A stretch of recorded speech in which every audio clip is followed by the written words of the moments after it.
All right, it's Tuesday, March 31st, 2015, and here are the stories we're covering this week.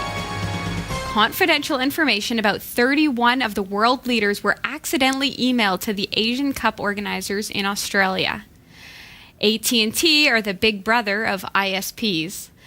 Future Shop closed all its Canadian stores on Sunday to the surprise of even their staff. A brand new high-end modular gaming mouse is available for pre-order through crowdfunding, and its unique design will put it on any serious gamer's shopping list. And legacy Roku devices are about to be deprecated, and it may be time to upgrade.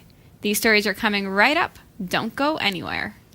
Thanks, Sasha. And tonight we're talking a lot about backups. And one of the things that DreamHost provides for you is a 50 gig backup storage space on their servers for only $70 a year. You're going to get carbon neutral LAMP hosting on Linux, of course. You're going to get a free domain name registration, unlimited storage space for your website, as well as be able to host an unlimited number of websites and email accounts. Plus, they throw in that 50 gigs of personal backup storage space. Go to cat5.tv/DreamHost and use the coupon code CAT5TV to sign up today. Back to the newsroom. Here's Sasha. I'm Sasha Dermatis, and here are the top stories from the Category5.tv newsroom. The passport numbers and visa details of 31 world leaders were accidentally emailed to the organizers of the Asian Cup in Australia before the G20 summit in Brisbane in November. Those affected included U.S. President Barack Obama and German Chancellor Angela Merkel. A worker at the Australian Department of Immigration sent the list by mistake. By mistake. The message included the 31 world leaders' dates of birth, but not the personal addresses and other contact details, just visa and passport information. The breach was said to be the result of human error, with the sender forgetting to check the autofill functions in Microsoft Outlook's email service before hitting send. According to the officer, both the sender of the email and the recipient had deleted it within 10 minutes of it being sent. And the Asian Cup football tournament organizers said they did not believe the email was accessible or stored on their servers. Oh my gosh. The department decided there was no need to alert the G20 attendees, clearly indicating that they don't understand how email works. Wow, Robbie. So will you explain how email works? Yeah, sure. I'd be happy to. Okay, for all of you who are dealing with government personal information, secret. Here's my secret. My pen's died. Doesn't that be? There you go. So my secret, it says secker. But there you go. I can pass this to you, right? There's an email. It's perfectly visible to anyone who is looking for that email as it goes through the servers. It gets to you, and you might shred it or rip it up or burn it or whatever. But while it's in transit, it's plain text. Do you know how the internet works? Like it's the World Wide Web. You've got a whole bunch of little nodes, and they're all connected together. And when I send an email to you, Sasha, it doesn't go to you. It goes to my ISP, who might be looking. First it goes through the hotel where I'm connected to the Wi-Fi. Then it goes to the ISP. Then it goes to every little computer along the way and through all these computers to get to the recipient. And who's to say one of those computers isn't infected with a botnet or an email sniffer, or maybe there is actually a malicious person on the other end watching email as it passes through and watching for confidential records. Right. Wasn't it you, Robbie, that said that sending an email is the same as sending a postcard? Was it? I feel like that's something you would say. It sounds like a really great quote, so I will accept that as my own. Yes, I think that's true. Really, really true. I mean, that may have been somebody in the chat room. I don't know if I've ever spoken those words, but that's a great example. A postcard. How do you know that it got to my postal box without someone else reading it? I guarantee you, probably a lot of people read it if it looked interesting on the cover, right? Absolutely. That's email. Email is plain text. And I think, and you can read about it in my blog, baldnerd.com. I actually posted a recent article about the fact that we get deceived thinking that email is secure because we've got secure authentication to connect to our server. Or because when we bring up Gmail, it's a secure website. And so we think, oh, this is secure. Oh, nice, Gmail is secure. Well, the instant I press send, it leaves Gmail, which is a secure connection. So my connection to Gmail is secure during that transaction. But as soon as I hit send, it goes out in plain text anywhere in the world. You don't know. Nobody knows. It just tunnels its way, finally finding itself at the recipient. And it is not a transaction where it absolutely guaranteedly gets deleted from every server it goes through. So what they're saying is because they didn't back it up, they just assume it's gone forever? Is that what happened? They deleted it within 10 minutes, gone forever. It doesn't work that way, folks. Oh, my goodness. Wow. All right. If you have AT&T's gigabit internet service and wonder why it seems so affordable, here's the reason. AT&T is boosting profits by rerouting all your web browsing to an in-house traffic scanning platform, analyzing your internet habits, then using the results to deliver personalized ads to the websites you visit, email to your inbox, and junk mail to your front door. Wait, Sasha? Yes. Not to revert back to a previous story, but does that mean that they could also be watching email, hypothetically? Exactly. If, let's say, the organizers of this summit had logged on to AT&T and then sent the email, right? Then they would then AT&T would have President Obama's passport number and, Visa. It's a frightening possibility. Yeah.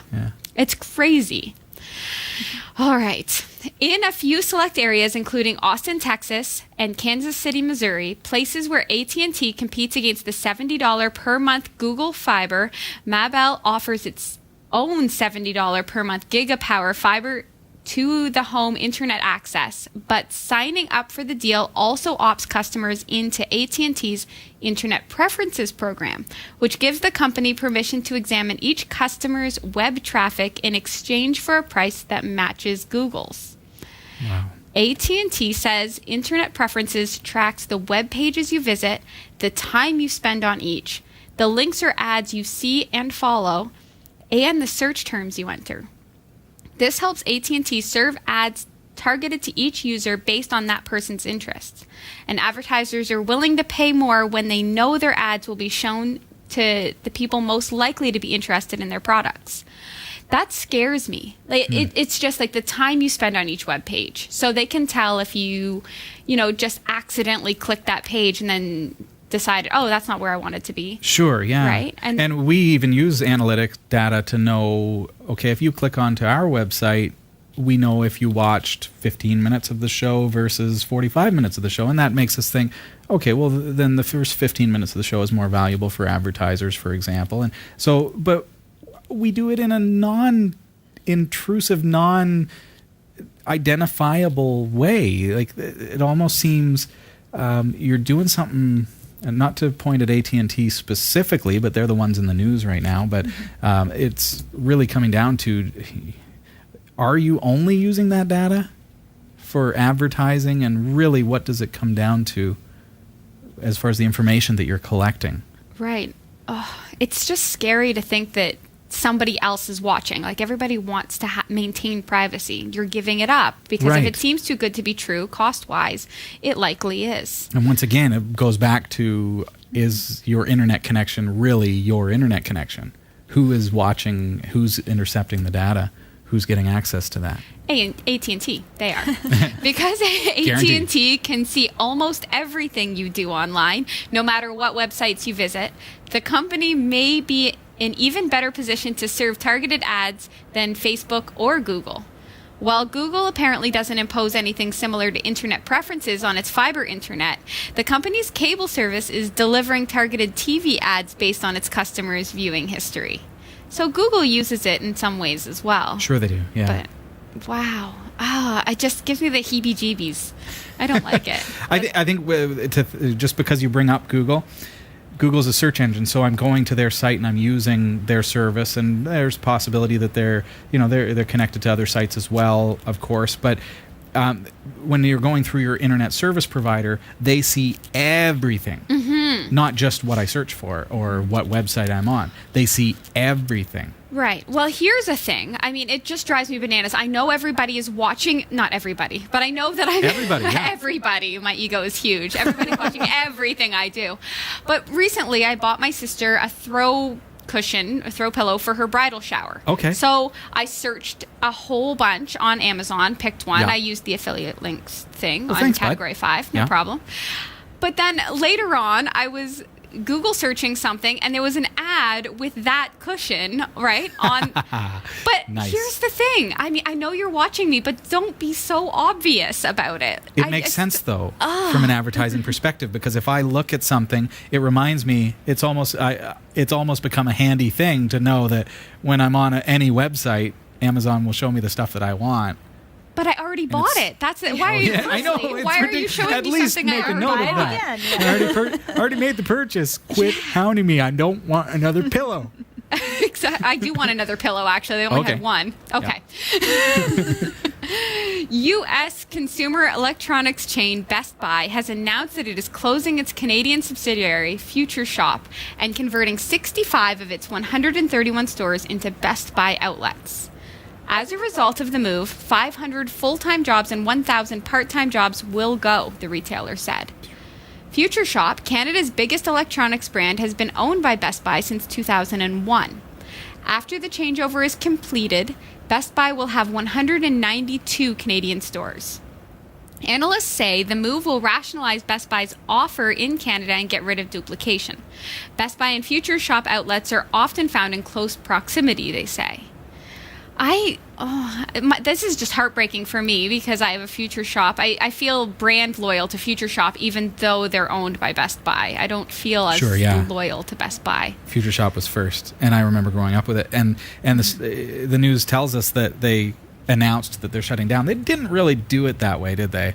No. I mean, for me to show up at work and be told, sorry, no work today, we're closed, is really how it went down. I certainly hope that all the Future Shop employees are offered positions in the new Best Buy stores, but not all of them will be converting over. I guess some will be completely closed. True enough. I mean, the doors are closed, and really there are a lot of Future Shops right next to Best Buys. Right. And I think that I thought about it at the time, and I thought, okay, at least, unlike Target, these people are going to get a severance, I hope, because they're not milking out the time. Mm-hmm. You know, like I showed up to work that day and I'm laid off, so I've got a little bit of money at least coming my way for the next few weeks. I hope that's how it went down. But you don't really know. You think, I mean, here, I don't know what it's like anywhere else, but here they have like one Tim Hortons across the street from another Tim Hortons, and they have Starbucks across the street from there. Like they have tons of coffee shops. Which is really shops. just a very expensive Tim Hortons. Right. Yeah. So if you have a Future Shop and a Best Buy in the same block and the parent company is Best Buy, they're still making the money off of both of those, even though people have the thought. That's the society that we are in. I don't want to have to go across the street. But they're profiting off their own competition of themselves. That's what they thought. That's what I'm saying. I'm thinking, like, if I don't want to shop at Best Buy, I'm going to go to Future Shop. Yeah, but take really, that. like, Best Buy for the win on that. Now it's just going to be Best Buy everywhere. I'm going to feel like I have no choice, and then I'll shop on Amazon. Using our affiliate links. Exactly. I see where this is going. I like it. This could be a very good thing. Wow. Yes. A new style of high-end gaming mouse is about to take the world by storm. It's called the James Donkey 007 mouse, and it's made to be very customizable with magnetic parts that snap on and off so gamers can build an ergonomic mouse that suits the way they play. With an Avego A9800 chip, 8400 DPI sensor, and Omron switches tested to 20 million clicks, the 007 is in a league with the best gaming mice out there. With the new James Donkey 007, you can easily remove and replace magnetic components, such as what, Robbie?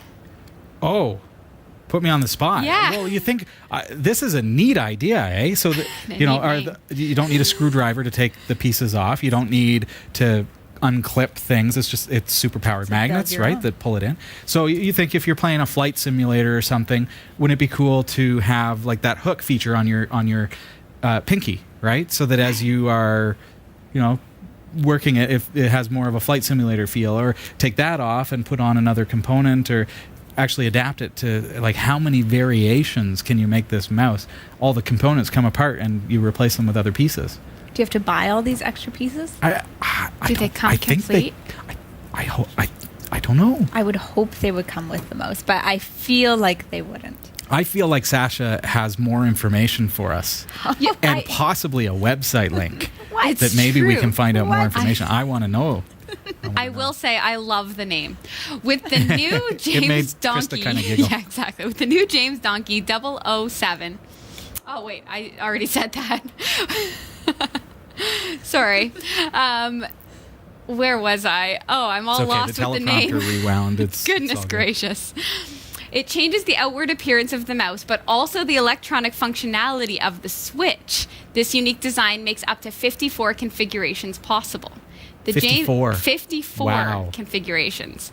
The James Donkey team are making the molds now and are well on their way to raising the funds for the first production run. For a limited time, you can order the 007 for just $41, and bulk Wow. orders are also available. That's an incredible deal. So if you get all of the pieces for $41, wowzers. Visit our short link at cat5.tv/007 to support the campaign and get your hands on this innovative high-end gaming mouse.